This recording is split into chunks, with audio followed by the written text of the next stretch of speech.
The Civil War actually did very little to change the population of North Florida. Battles mostly took place elsewhere.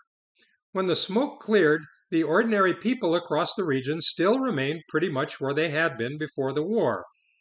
Though slavery itself had been eliminated, the black population of former slaves still lived in the same landscapes as before. It didn't take their former owners long to evolve systems of sharecropping and other legal adaptations that continued many of the social and economic relationships of the old order.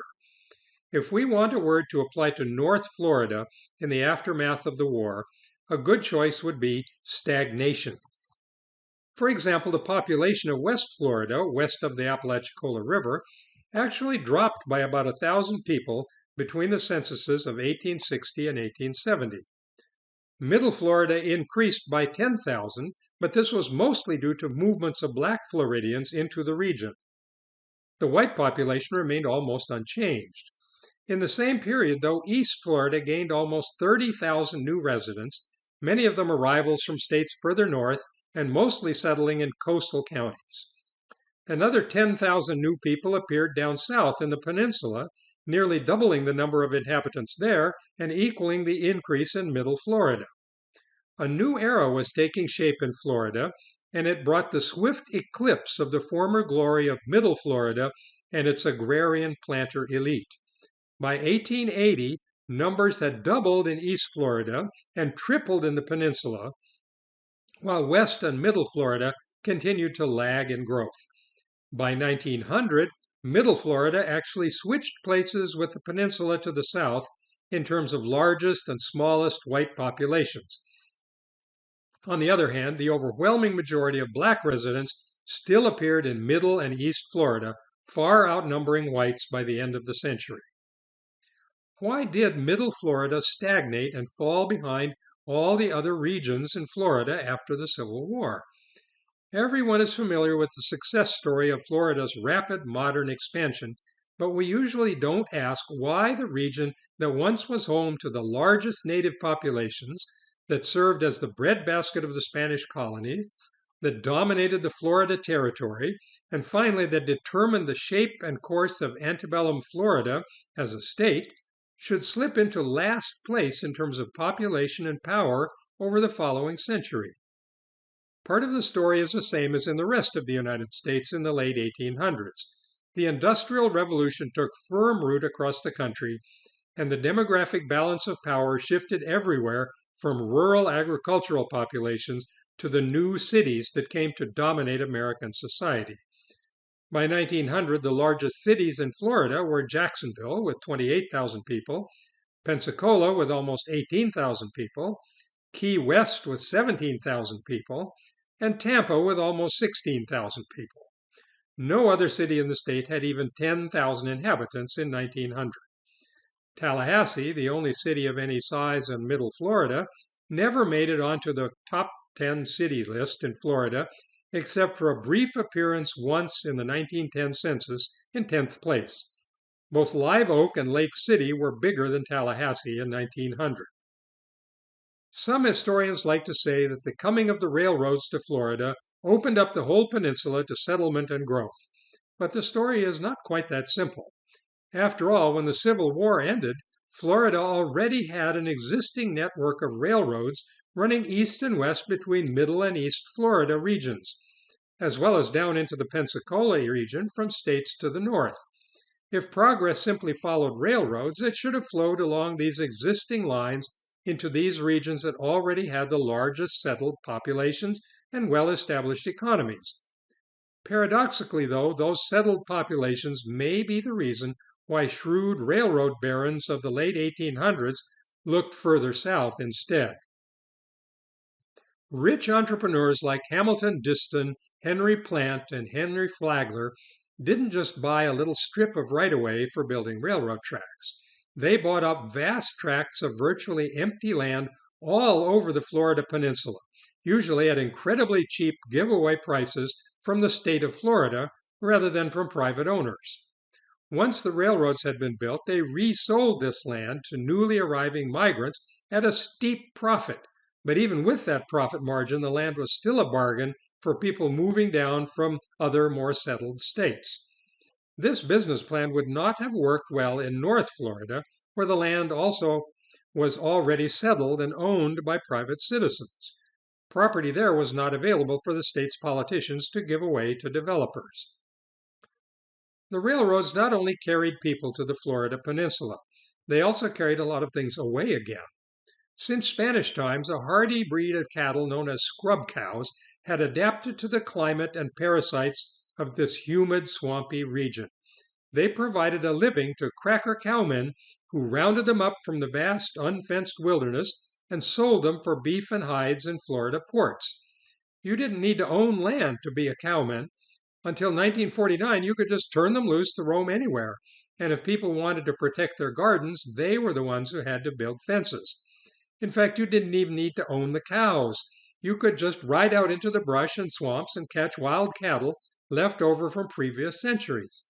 It got trickier when more of them carried brands, but almost anyone could set up as a rancher in the early days.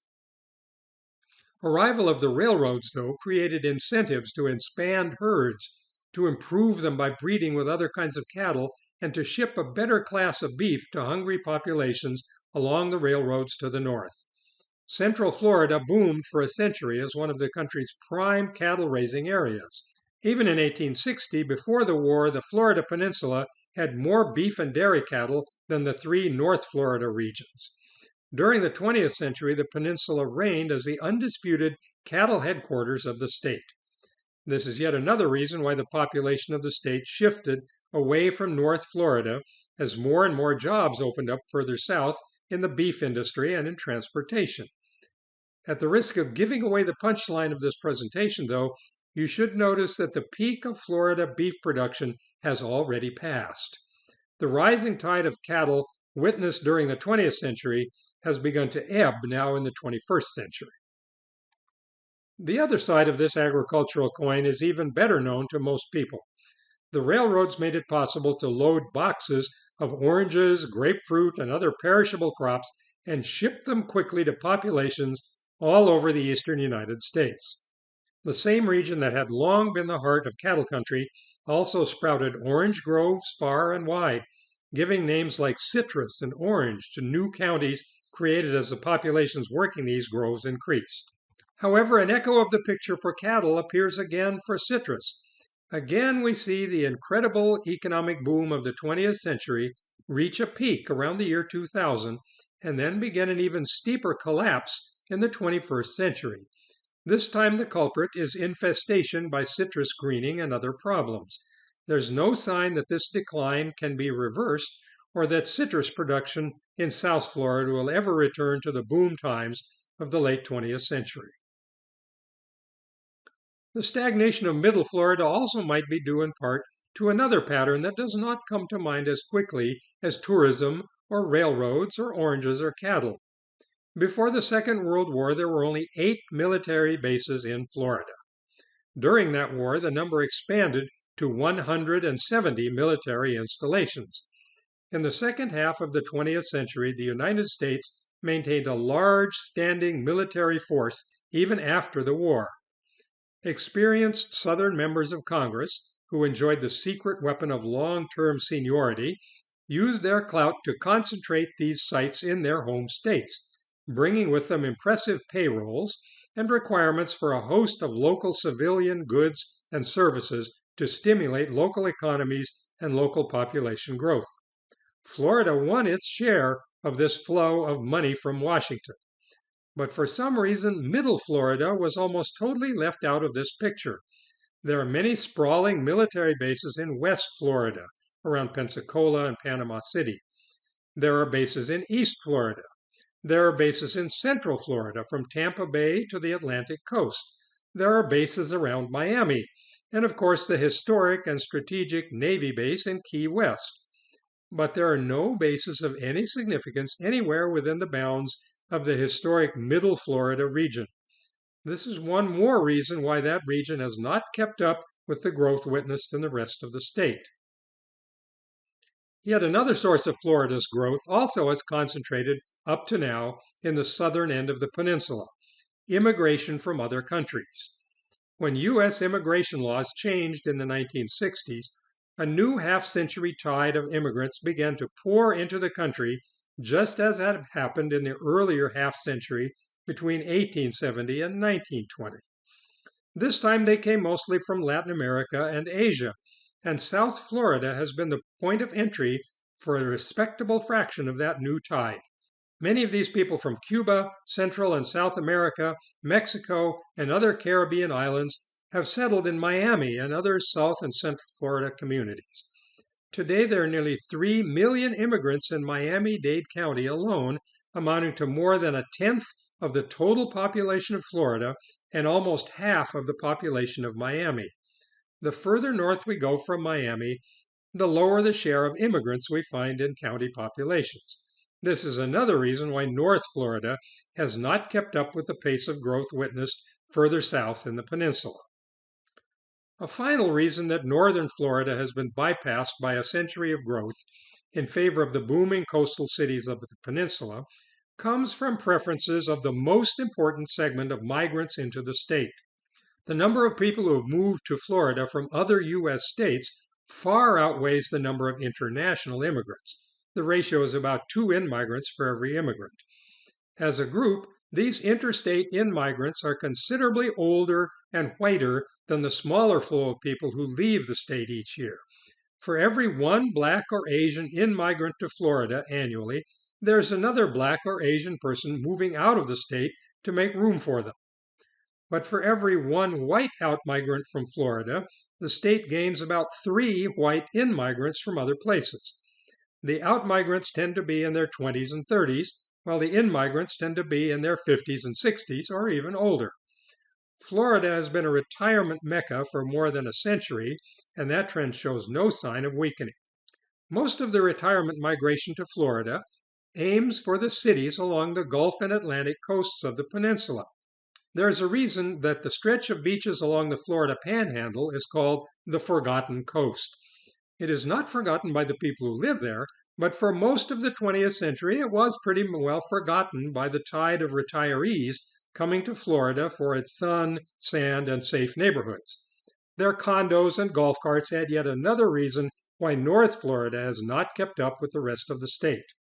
The end result of all these factors has been a complete reversal of the population pattern that held true from the time of the Mississippian culture centuries ago through the Spanish colonies, British Florida, the territorial period, and antebellum statehood. Prior to the Civil War, Middle Florida always dominated the rest of the state in terms of population and influence. Since that turning point, though, North Florida as a whole, and particularly Middle Florida, saw that dominant position evaporate.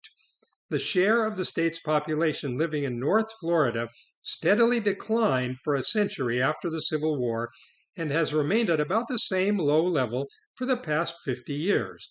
Today, Middle Florida occupies the same demographic position that the Lower Peninsula held 2 centuries earlier, and West Florida and East Florida have not fared much better in their attempts to keep up with the juggernaut to their south.